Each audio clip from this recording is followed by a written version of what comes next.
Mga nairehistrong SIM card sa bansa umabot sa halos 106 million ayon sa NTC4A.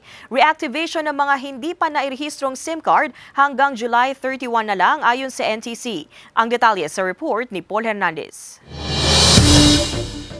Simula July 26 hanggang July 31 ang itinakdang grace period para sa mga nagbabalak pang maibalik ang mga na-deactivate ng SIM card. Natapos na kasi kahapon ang deadline ng registration para sa mga existing SIM cards. Umabot sa halos 106 million na registered SIM ang naitala sa pagsasara ng registration. Kontento raw ang National Telecommunications Commission o NTC sa soft target nila na 100 million hanggang 110 million registered SIM. Sabi nga natin, yung pag-uusap natin kanina, the DICT and NTC met their soft target, di ba? So, the figure of 100 to 110 million kasi yung discussion nun.